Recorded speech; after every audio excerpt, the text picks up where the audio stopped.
Assalamu alaikum wa rahmatullahi wa barakatuhu. ‘Yan uwa barkanmu da sake saduwa a cikin wani sabon bidiyon.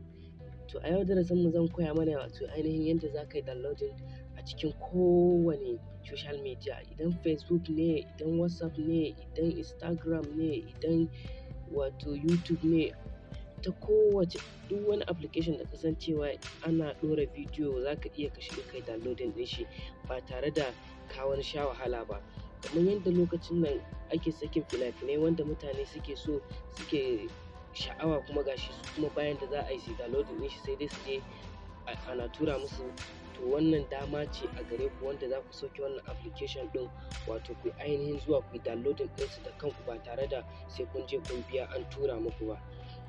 A yau application ɗinmu za mu yi amfani wato da vidmate ne. Vidmate ne application ne wanda zai baka dama kai downloading ɗin duk wani bidiyo a kowane application wanda ake sakin bidiyo a cikinsa. Wannan application ɗin ba a cika samun shi a cikin Play Store ba, ko ka same shi a cikin Play Store za ka iya ka je kai downloading ɗin wanda ba original one ɗin ba. So zan ajiye maka link ɗin wato wannan application ɗin shine ainihin wato original one ɗin, sai ka je ka yi downloading ɗinsa ka ci gaba da abinka. Amma ina roƙon ka kafin in shiga cikin bidiyon nan in gwada maka wato ainihin yadda za ka yi amfani da application ɗin nan, ina so da ka dangwala min subscribe, sannan ka danna alamar ƙararrawa, sannan kuma ka yi like da comment. Na gode. Mu shiga cikin bidiyon.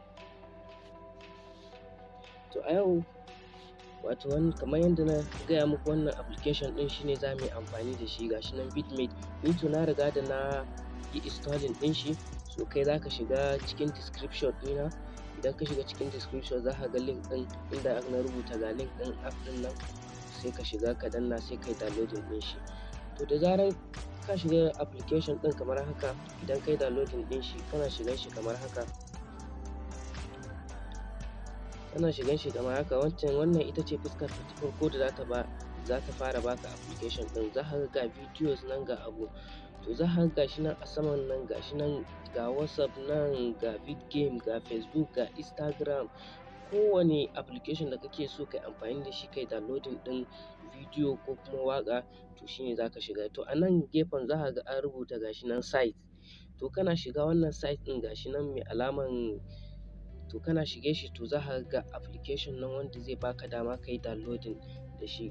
To ni yanzu ina so in gwada muku wato ainihin da YouTube, yanda za ka shiga ka yi amfani da YouTube ka yi downloading ɗin fim ɗin da duk kake so a cikinsa. Da zaran ka shiga cikin YouTube ɗin kamar haka, za ka gashi nan yana downloading.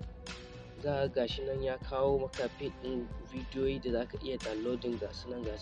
To za ka iya kai searching ɗin, idan a wata channel ɗin ne kake so ka yi wato ainihin downloading ɗin fim ɗin, za ka iya ka shiga wajen alamar searching ga ta nan a sama, ga ta nan za ka ganta alamar searching, sai ka shige ta, sai ka rubuta wato abinda ko kuma ka rubuta channel ɗin da kake buƙata ka je ka yi downloading ɗin bidiyo a cikinta.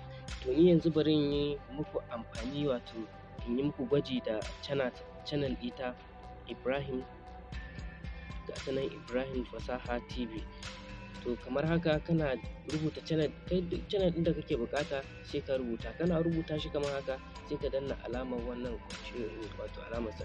Za ka ga channel ɗina nan ta bayyana maka a cikin screen ɗinka.